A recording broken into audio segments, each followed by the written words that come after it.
Laguesse, j'ai 55 ans et je suis marié avec Anne depuis 32 ans. Et puis je suis aussi chef d'entreprise d'une entreprise d'un peu moins de 50 personnes dans la vallée de l'Arve qui fait du décolletage. Voilà, nous avons 4 enfants, 3 filles et un garçon qui ont entre 23 et 30 ans. Et moi, je fais l'administratif, la comptabilité dans des écoles. Alors, comment je suis devenu chrétien? Je dirais que j'ai été baptisé, j'avais à peine plus d'un mois, donc officiellement c'est comme ça que je suis devenu chrétien. Dans les faits, je ne m'en souviens pas du tout. Et en fait, je suis devenu chrétien finalement au fil de la vie. Donc, je suis né dans une famille chrétienne, j'ai toujours grandi dans la foi chrétienne et je ne l'ai jamais quitté. Mais voilà, aussi bien par la famille que par ma marraine, mais aussi par l'aumônerie, le scoutisme. Et ensuite, ensemble, avec les équipes Notre-Dame, eh bien, c'est autant de chemins qui se sont faits et qui m'ont fait grandir dans la foi et qui m'ont constitué le chrétien que je suis aujourd'hui. Voilà, et puis aussi l'accompagnement dont j'ai bénéficié pendant mes études avec les pères jésuites, puisque j'ai été en classe préparatoire dans un lycée jésuite, et puis à l'aumônerie ensuite en école d'ingénieur, avec un aumônier jésuite. Et donc ça, voilà, c'était autant d'occasions de réfléchir, de découvrir la Bible, d'être appelé à la confirmation, que je n'avais pas encore faite d'ailleurs, et puis aussi d'être appelé à réfléchir à l'époque sur à quel appel je me sentais appelé, et notamment on m'avait invité à réfléchir à l'appel à la prêtrise. Voilà. À l'époque, je me sentais plus appelé au mariage. Donc nous habitons à Métais, donc c'est la paroisse Saint-Luc entre Fières et Mandala.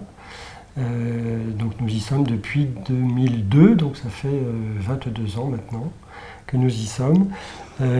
Donc outre les équipes Notre-Dame, donc moi je suis dans l'équipe liturgique, voilà, et je suis aussi administrateur à RCF Haute-Savoie. Voilà, et sur la paroisse, je fais partie de l'EAP et puis de l'équipe communication aussi sur la paroisse. Voilà. Après, on a longtemps été animateurs en aumônerie ensemble. Et puis avec les enfants, j'ai fait le caté, pas d'éveil à la foi, mais le caté aumônerie.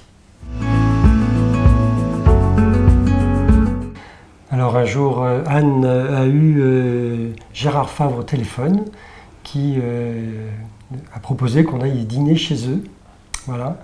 Et comme on sortait d'une année d'accompagnement, du groupe d'accompagnement en fait, dans le cadre du discernement et de la formation de Jean-François Point en vue du diaconat, on s'est dit « Ah, oula, ça sent, ça sent un appel ».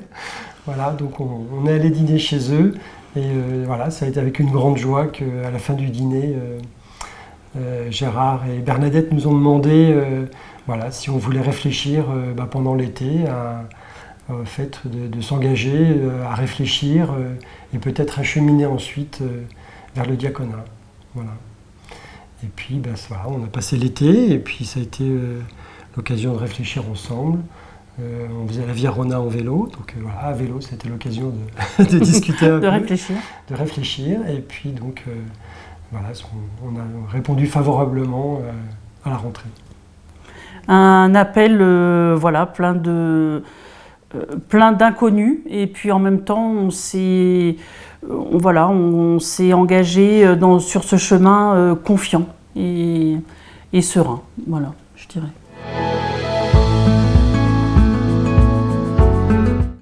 Alors donc c'est vrai que c'est 1 an de prédiscernement et ensuite 5 ans de formation.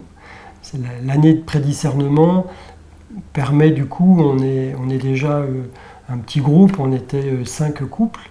Et donc on était déjà un petit groupe à cheminer ensemble. Et du coup, c'était l'occasion de réfléchir et d'avoir une présentation un peu de ce en quoi consistait le diaconat, l'histoire du diaconat. Et en même temps, réfléchir à des questions qui nous étaient posées. Et ensuite, il y a donc 5 ans de formation, avec chaque année un thème pour l'année. Et finalement, quand on a commencé le prédiscernement, on s'est dit, voilà, mais 1 an plus 5 ans, c'est terriblement long. Et finalement, on est déjà à la fin et on se dit, voilà, mais c'est déjà passé tellement vite. Et voilà, et on se dit que finalement, c'était bien cette durée-là qu'il fallait, de façon à maturer quelque part, à grandir en maturation sur le sujet, à y réfléchir, à prendre le temps d'intégrer tous les tenants et les aboutissants de ce ministère. C'est vrai, au début on s'est dit 5 ans ça va être très long, et puis pourquoi prendre tout ce temps pour réfléchir à quelque chose qui nous semblait assez, enfin en tous les cas moi qui me semblait assez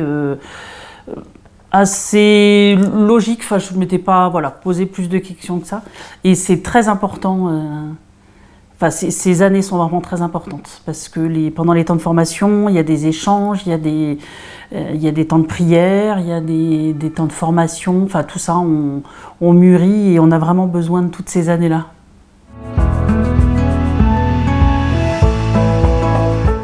La mission du diacre, donc déjà le mot diacre, ça vient de diakonos, qui est le serviteur, voilà, donc c'est vraiment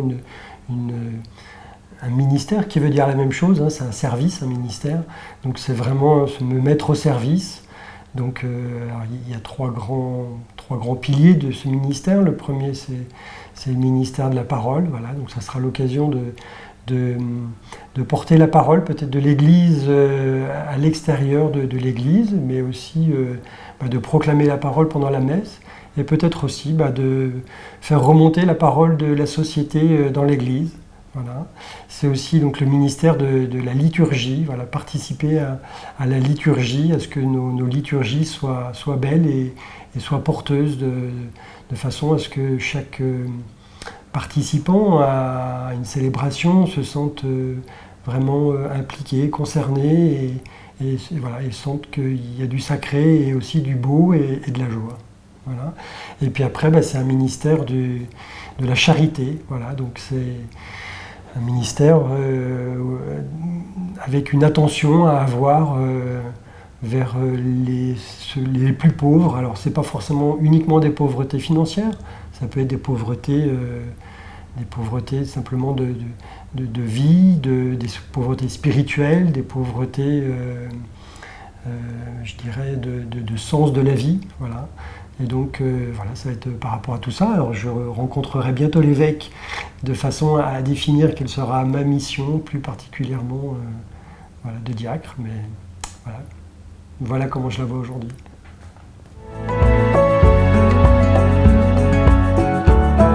C'est celui que j'ai mis sur le faire-part d'invitation pour mon ordination.